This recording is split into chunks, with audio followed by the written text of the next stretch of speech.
Bien, así que me presento, damas y caballeros, ya saben quién soy, Alejandro Dávila Álvarez, y esta presentación se llama Mi lenguaje, o en japonés, Boku no Kotoba.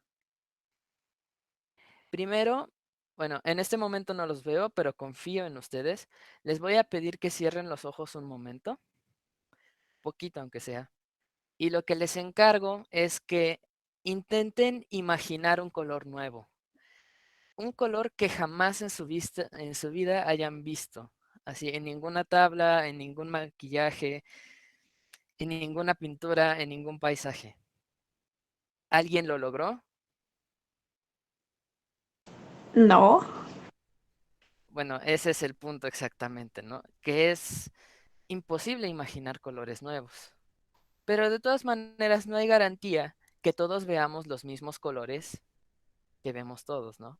Al final los colores solamente son interpretaciones de una longitud de onda, un número, el número de veces que vibra la luz en un segundo.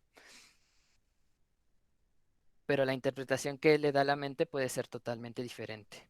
Entonces yo me llegué a preguntar, ¿no? Si así como nosotros vemos hasta tres conos de colores, que son, ¿cuáles? Cian, magenta y amarillo. Y existen animales que pueden ver muchos más colores que nosotros, como la langosta marina, que puede ver desde longitudes del infrarrojo hasta el ultravioleta. Y también hay animales que ven menos colores que nosotros, como los perros, que solamente tienen dos conos de visión, desde el azul hasta el amarillo.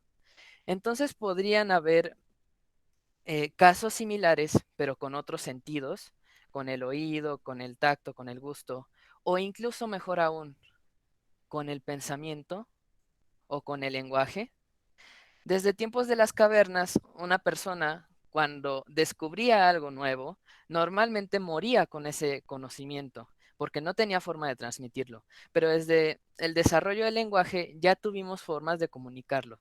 Pero ¿cómo comenzamos a pensar? ¿Cómo es que dentro de nuestras cabezas escuchamos palabras para pensar cosas, para pensar objetos abstractos, cuando en realidad el lenguaje solo son conjuntos de sonidos, conjunto de palabras? ¿Puede ser que el lenguaje condicione nuestro pensamiento? Y bueno, esa fue una pregunta así como que, su mecha, ¿no? Y se me ocurrió sobre todo porque empecé a encontrar diferencias en los idiomas que hablaba. Aquí pasamos a la segunda parte, del lenguaje a la cultura. Kokugo kara bunka. Veamos esta conversación. La tengo traducida en español, en japonés, pero son dos conversaciones en realidad. La primera conversación la voy a decir en español y va a tener subtítulos en japonés y en inglés del lado izquierdo. Y la siguiente conversación la voy a decir en japonés y la van a estar viendo subtitulada del lado derecho. ¿Ok? No sé si se entendió. Estas son dos situaciones. Una es la situación mexicana, otra es la situación japonesa del mismo evento, cuando un niño tiene que pedir permiso para salir a jugar. Entonces, en México, al menos en mi casa era más o menos así. Oye, mamá, ¿puedo salir a jugar? Mi mamá decía, sí, ve, pero ten cuidado con los coches. Y aparte, ponte suéter. Yo replicaba, pero no hace frío. Y mi mamá decía, como buena madre, no me importa, si quieres salir, póntelo.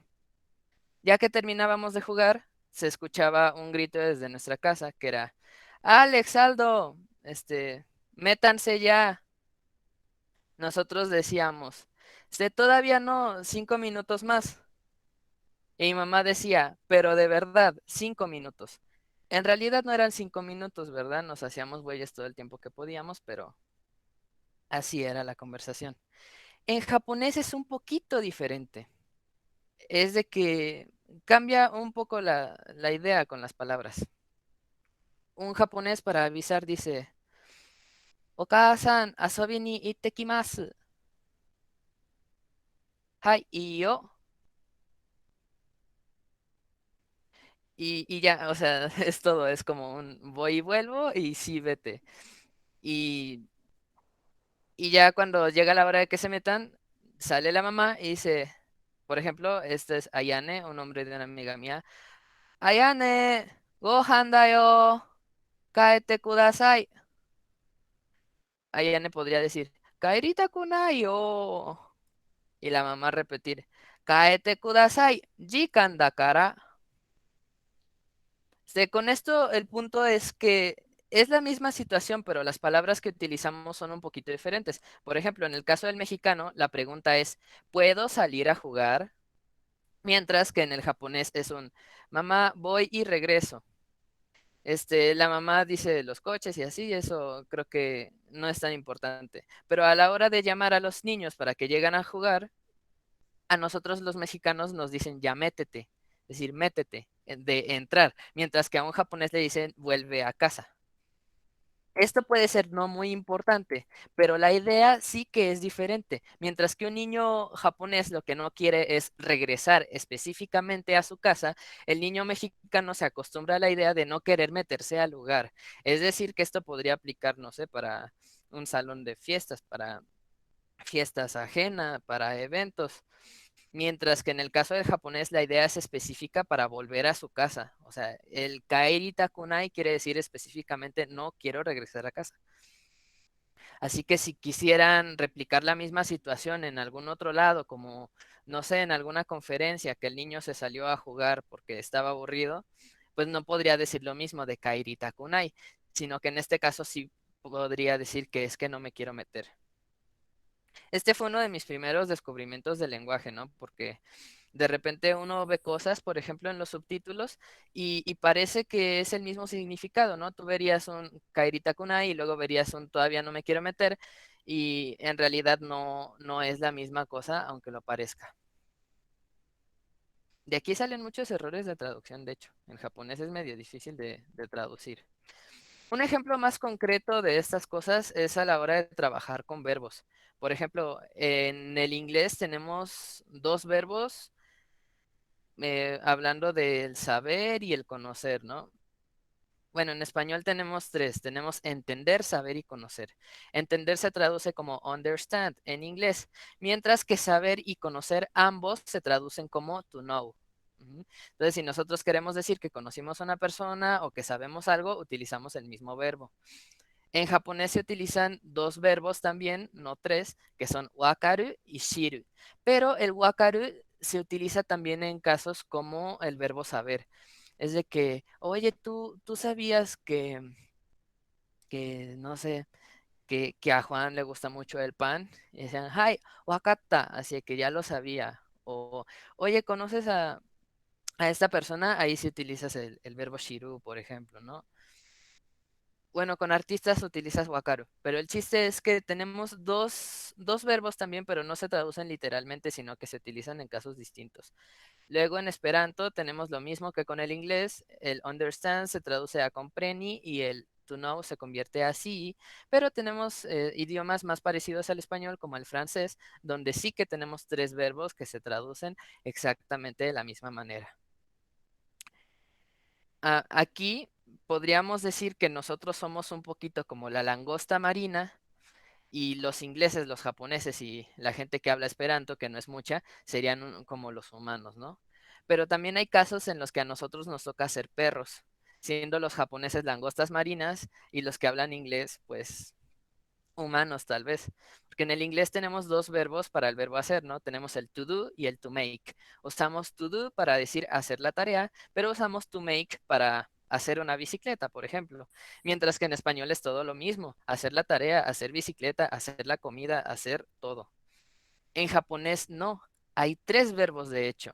Utilizas suru para hacer la tarea, mientras que utilizas tsukuru para hacer una bicicleta y para hacer la comida. Mientras que tenemos un punto medio que es iaru, que a veces se comporta como suru, a veces como tsukuru, y la verdad es un poquito difícil de explicar, pero esa es la idea, ¿no? O sea que hay ideas que podemos dar por hecho de repente, pero que en otros idiomas podrían tener como que más clasificaciones. Y bueno, esto a mí qué me importa. Pues ahora les voy a eh, contar unas de mis experiencias en Japón. Y es que a pesar de que yo era estudiante ahí en Japón, habían cosas que entendía, pero no entendía. Era de que me preguntaban, ¿entendiste? Y yo, Wakaru kedo wakaranai", así de que sí entendí, pero no entendí. Y pues se sacaban de onda así, ¿cómo que entendiste, pero no entendiste? Y es que lo que pasaba era, entendí todas y cada una de las palabras que dijiste y sus significados, pero no entiendo todo lo que me quieres decir en conjunto. Por ejemplo, una vez yo estaba en el Bukatsu. El Bukatsu es el club, bueno, los clubes japoneses, es de que está el club de literatura, el de básquetbol, el de fútbol, el de karate, el de judo, el de kendo, hay muchos, ¿no? Yo estaba en el poderosísimo y fabuloso club de rifle. Y entonces yo no tenía mucho que hacer porque yo era el nuevo y no sabían qué ponerme a hacer y pues andaba ahí sentado perdiendo el tiempo y le andaba haciendo así de que pues este sonido con la boca, pues nomás porque sí. Y entonces llega el senpai bien buena onda a gritarme, Arekusu Urusai. Y yo así de, Urusai. Y es que Urusai quiere decir ruidoso. Y entonces yo le dije, pues sí, ¿no? O sea, es un sonido, por lo tanto es ruidoso, ¿no? Me decía, no, Alex. Y entonces como que intentó respirar, calmarse un poco. Y nomás entrecerró tantito sus ojitos, o sea, sí de por sí. Y me hace la seña de shh. Y yo así de que, quieres que me calle. Y, y es que existe esa diferencia, ¿no? Mientras que en español decimos textualmente cállate, del verbo callar, de cierra la boca, en japonés nomás dicen urusai como una especie de, ¿cómo haces ruido, mamón? O sea, ni siquiera se atreven a darte la orden de callarte, sino que te dicen que haces ruido y ya se supone que tú pienses, que deje de hacer ruido, ¿no? Que me da un poco como que la idea cultural de que hacer ruido es algo que no está bien visto por los japoneses. Y la verdad es que sí, tienen una cultura muy silenciosa. No hacen fiestas, no bailan así como los mexicanos, y de hecho ni siquiera ponen música así en el altavoz, en sus celulares, de que todo el mundo tiene audífonos. Así que ya no tienen el problema de que te subes al camión y está el güey con su bocinota. No, eso no pasaría nunca. Otra de estas situaciones sucedió con mi hermano japonés, bueno, de la familia que me recibió, que era de que yo andaba bien tranquilo viendo la tele y de repente escucho un ¡Arekusu! Y yo así de, ay, no, yo ahora quise. Entonces ya fui, este niño estaba en el baño porque se iba a meter a bañar. Y entonces ya paso y me señala unas burbujas en el piso, ahí junto a la bañera. Me dice, agua. Agua no quiere decir agua, quiere decir burbuja. Entonces me la señala y dice agua. Y yo así, pues sí, güey, es una burbuja. Y luego decía, agua, agua. Y yo, sí, burbuja, burbuja. ¿Y luego qué hago? Y ella me decía, Totemo kimochi warui. Así de que es muy incómodo. Y yo, ¿cómo que incómodo, no? Decía, es que se siente muy feo ir entrando al baño y ver una burbuja ahí.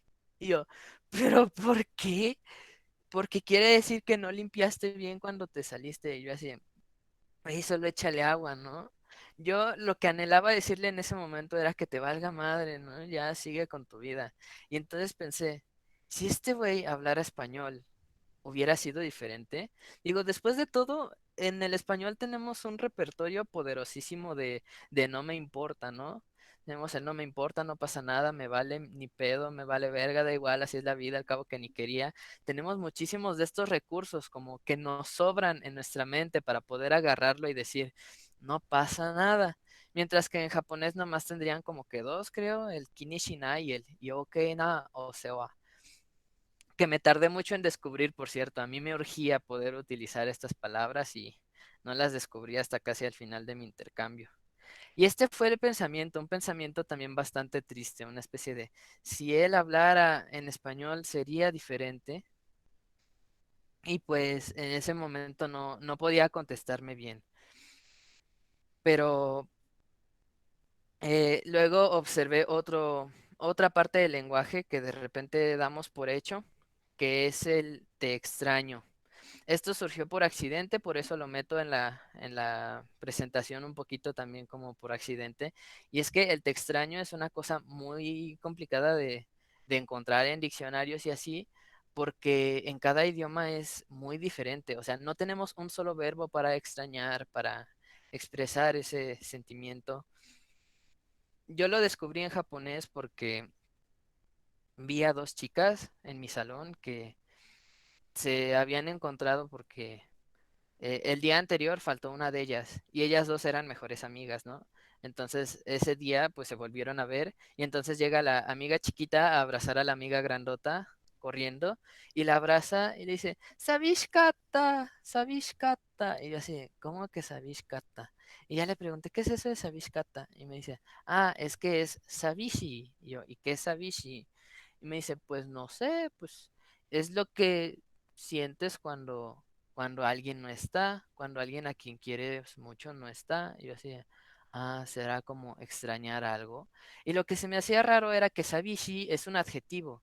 O sea, así como alegre, triste, como bonito, feo, así Sabishi también es un adjetivo. Lo busqué en el diccionario y aparece como solitario, abandonado, mm, cosas así, ¿no?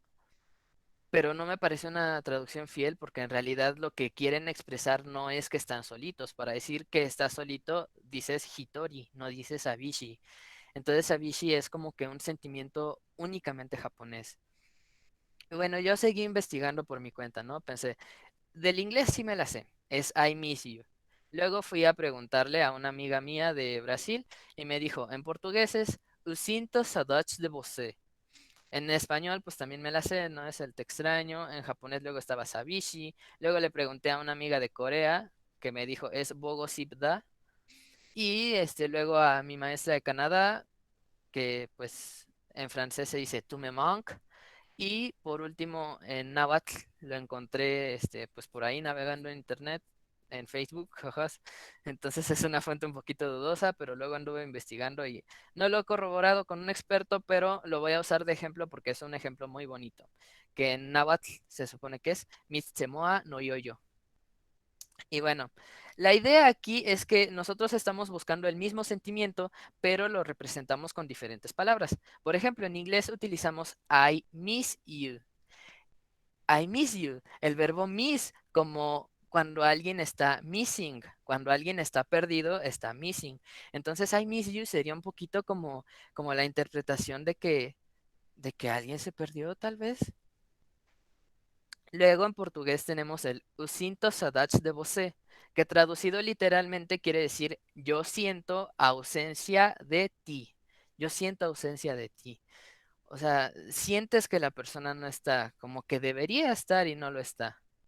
Luego está el español, que yo creo que aquí se va a entender la idea de que es complicado o un poco confuso analizar nuestro propio lenguaje en este sentido, ¿no? No sé si alguna vez les ha dicho alguna persona, oye, me extrañas muchísimo. A mí me lo dijo una vez mi mamá porque no me acuerdo qué estaba haciendo yo, algo malo supongo, y me dijo, Alex, me extrañas, ¿eh? Mucho, no te reconozco. Entonces, pues el te extraño sería una especie de desconocer a una persona. Tanto hace que no la ves que empiezas a extrañarla, a desconocerla. No sé, es raro de pensar. Luego tenemos el japonés, el sabishi, ¿no? Que es este sentimiento de soledad, de achicopalado, de que, ay, güey, ya no estás. Lo representé con el patito feo porque soy fan del patito feo. Luego tenemos el coreano. En coreano se dice bogo sipda y es una conjugación del verbo encontrarse o ver a alguien en, en una forma de verbal que explica deseo. Así que es una especie de ya te quiero ver o ya quiero estar contigo. Yo diría que los coreanos son bastante proactivos en ese sentido, ¿no? Es como que tienen la disposición de volverse a encontrar a una persona en lugar de simplemente lamentarse por ella, no sé, lo cual no concuerda mucho con su cultura, pero bueno, ahí está, Bogo Sipda. Luego tenemos el francés, que es Tu me manques, que la verdad se me hizo lo menos cool del francés.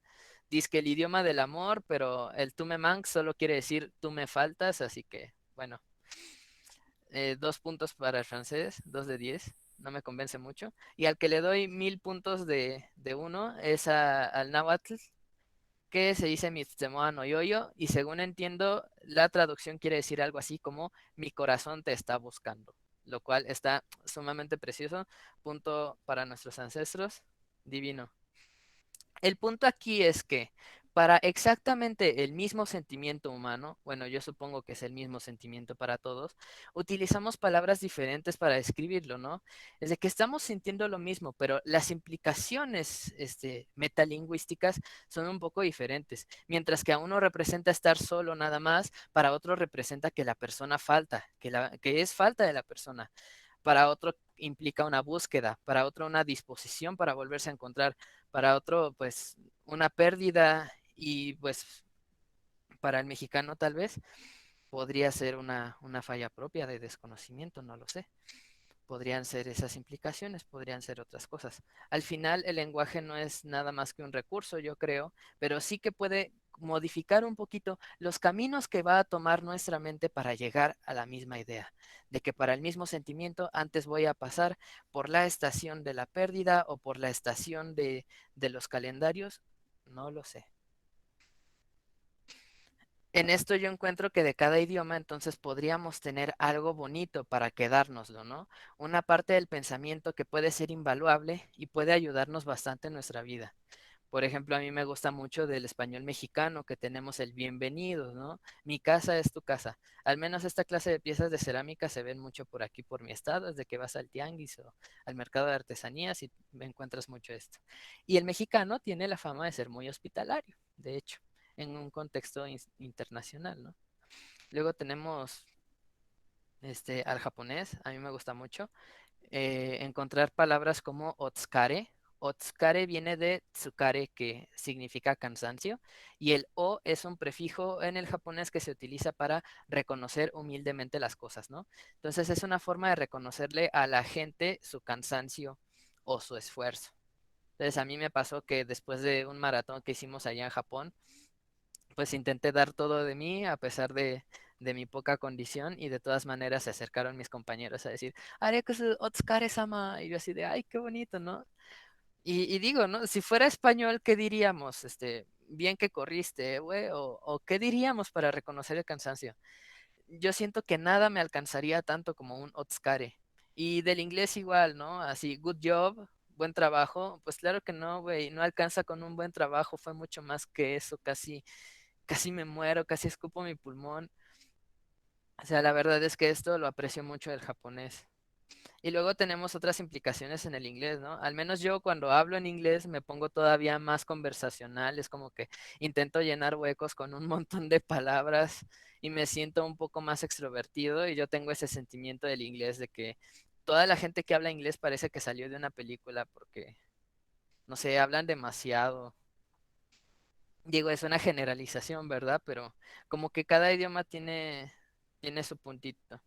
Y al final de cuentas, la cosa es que nosotros podemos tomar de cada idioma lo que nosotros queramos, ¿no? Del japonés quiero mi otskare, del español quiero mis no me importa, del inglés quiero esa apertura, ser tan open mind. Y aprender otros idiomas también nos permite hacernos preguntas importantes, ¿no? Como en el español tenemos la distinción entre el ser y estar, entonces podemos hacernos preguntas que pueden cambiar nuestra vida, como el estoy feliz o soy feliz. O en japonés tenemos, como les mencionaba, un verbo para volver a casa, que es el verbo kaeru, ¿no?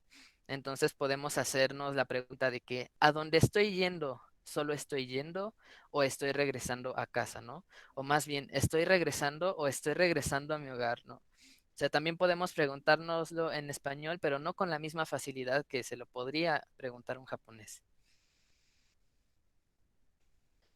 Y en los idiomas podríamos encontrar tantas cosas de referirnos o ver la misma cosa, que incluso la concepción misma del amor podría cambiar un poco, ¿no creen? Digo, al menos en la cultura japonesa y en la cultura mexicana yo encontré muchas formas diferentes de amor. Mientras que para uno sería amor despertar a tu mamá en la mañana solo para despedirte, para otro sería amor darle un beso sin despertarla y irte a donde tengas que ir, ¿no? Para no interrumpir sus sueños. Así que, en conclusión, lo que quiero expresarles es que a la hora de aprender un idioma no solo estamos aprendiendo palabras y frases nuevas, sino que también estamos aprendiendo maneras, aprendiendo dichos, aprendiendo filosofías, formas de pensar y sobre todo aprendiendo a entender a otra gente. ¿Ustedes en qué idioma les gustaría pensar? Muchas gracias por su atención, jóvenes.